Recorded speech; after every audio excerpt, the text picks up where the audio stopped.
I don't think Zeke should hold out. I do think it's important that he gets a new contract. And the reason why I don't think he should hold out, because I don't think Dallas will operate in good faith, and he jeopardized his overall health. I would go to training camp. I would let my teammates know I'm not going to play in any of the games. I'm going to be out here at practice, full participant. I'm getting ready for the season, believing that the Dallas Cowboys are going to operate in good faith moving forward to get me this contract extension.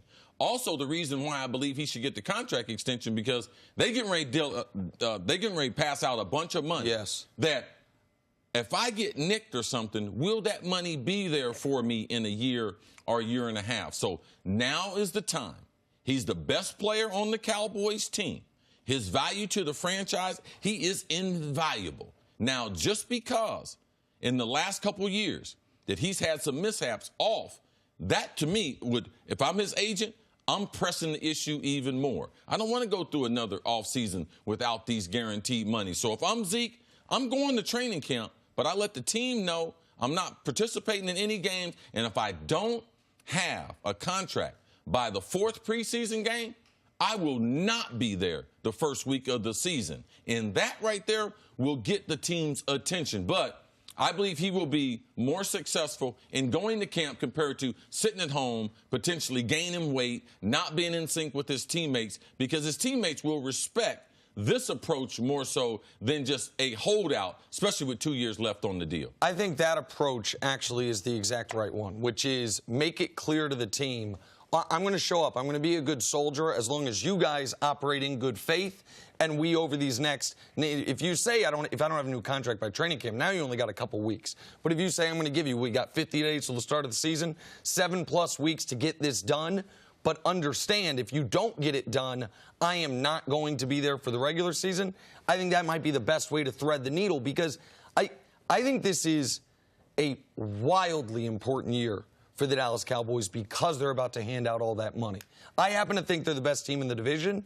I think that this year they legitimately could. I think they have the best chance this season to return to the Super Bowl that they've had in 25 years. I really believe that. I do not think that will be the case the next few years, because this team's about to get a hell of a lot less talented. They got $19 million in cap space. They're going to give Dak at least a $25 million raise, right. Amari a raise, Zeke a raise, Byron Jones a raise. They will come back in 2020 without that same offensive line, without that same defense, because these guys are getting paid. So the critical nature of this entire season, the beginning of this season, getting off to a good start, not having what happened in '93 where Emmett held out 2 games and they went 0-2. Now, they rallied. That team was so talented. They went 15-2 the rest of the way and won the Super Bowl. But they have to have Zeke the entire year to have a chance to reach their potential. And to me, this is the best chance they're going to have with this iteration of talent to actually reach that full potential that they wasted in year 1. We have talked about this all week. We talked about the fact that Dak Prescott is the quarterback of this team, and you got to pay your quarterback. We talked about the fact that Amari came in for a first-round pick. You got to pay Amari. You're not going to let him go. And now we're talking about the fact that you got to get it done with Ezekiel Elliott, hopefully within the next 50 days. Do the Dallas Cowboys have enough money under the cap to be able to pay all those, keep all 3 of them happy? Forget everybody else. If those are the 3 top priorities, can they pay those top 3 the way they want to get paid before the season starts? They got to be very creative. I mean, there is not enough space to be able to give them the appropriate signing bonuses. The way it's played out over 4 or 5 years, it's a tough call. And I could see 2 of the 3 deals getting done and someone being left out. But, man, I always go back to Dennis Green. What does he say? Every man's in business for himself. Now, I encourage you, Nick, to get as much money, Jenna as much money. But when it comes down to Chris, I ain't thinking about y'all. It ain't got nothing to do with y'all. It's about me, what's my worth to the organization, and I'm getting ready to get as much of it as I can get. And you can't be concerned about what the quarterback's getting. I don't care. Well, what about the wide receiver? I do not care. Zeke has to take it upon himself. That's why he's got to let the organization know, all right, I'll be here for camp, but I will not be here when we start the season. So you go ahead and give Amari an extension. You go ahead and give Dak an extension. I wouldn't be sitting around talking like Dak, oh, yeah, all of us need to be the. No. I would be talking about my money. You work out your own money, you and your agent and organization. But my concern is me and my well-being. Jenna, to answer your question, you can always in the NFL structure a contract to where for this year you're fine. They could pay all of them. They could make all three today, the highest paid in the league at their position. Well, what would that mean? It would mean that you're borrowing from future you for today you. That's why I'm talking about the importance of this season. We know the talent on this roster. They bring back almost everyone of consequence from last year. They add talent. Randall Cobb, Robert Quinn. This team can be really, really good, but if they're going to pay these guys, those offensive linemen, we talk about being 3 All-Pros, one of them won't be there the following season. And then one of those defensive players that we think can be an All-Pro won't be there the year after. So that's where Zeke oddly has a bit of leverage here. The organization knows how critical this year is, your last year with Dak under the rookie contract, to winning with this much talent. So they can pay them all. They will pay for that in the next few seasons. I mean, are we getting Gronk that he's going to be around 255, 260?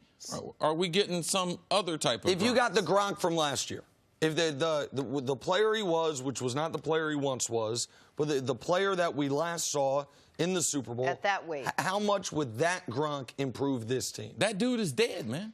That dude ain't coming back. Y'all can play all these games you want to.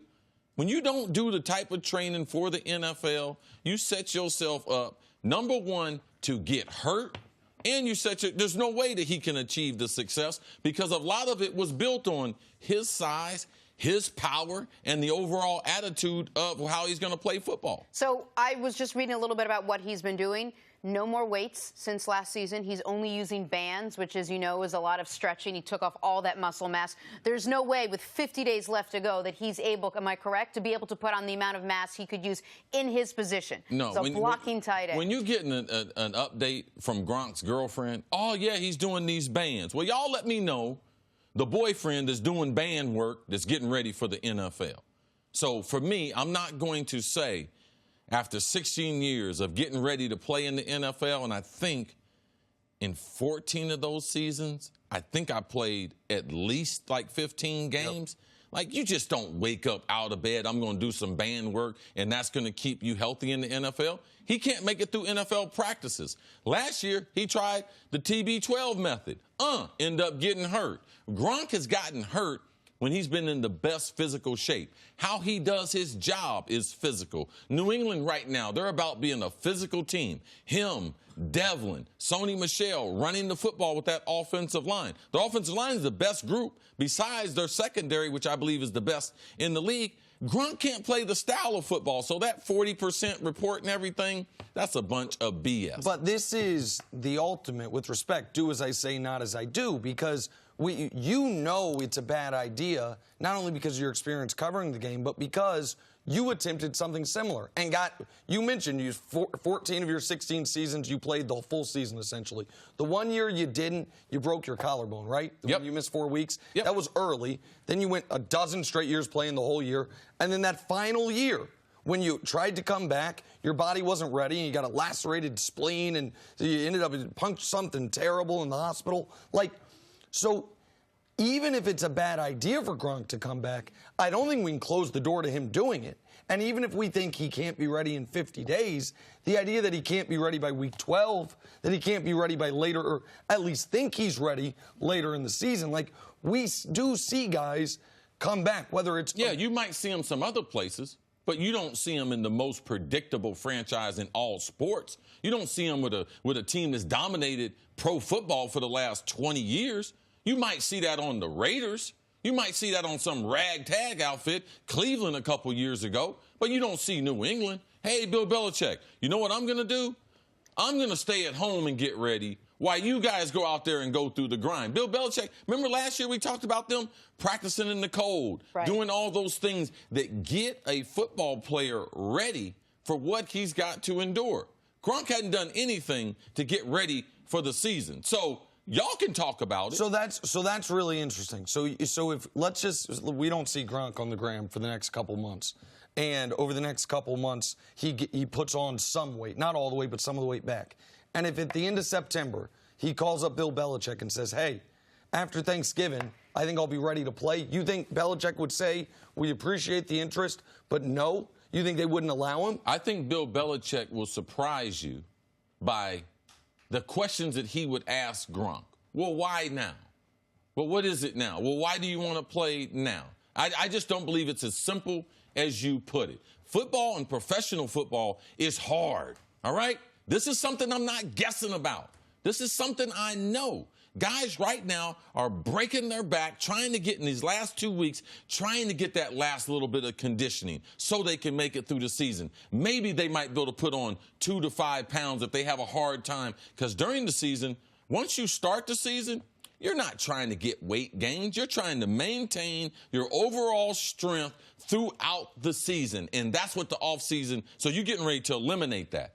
And even if I had come back and been successful, I wouldn't be foolish enough to think that professional football, oh, it's a part-time job. Oh, you can do whatever you want to. You don't have to lift no weights. No, I would be naive to stupid and lying to the general public. Like, this is too hard to do. And I just wish we would give football players a little more credit for getting through the season than what Gronk is doing right now. Thanks for watching. Subscribe here to get the latest from the show. Also, be sure to check out more of the best clips from First Things First, or go watch a few segments from our other shows on FS1.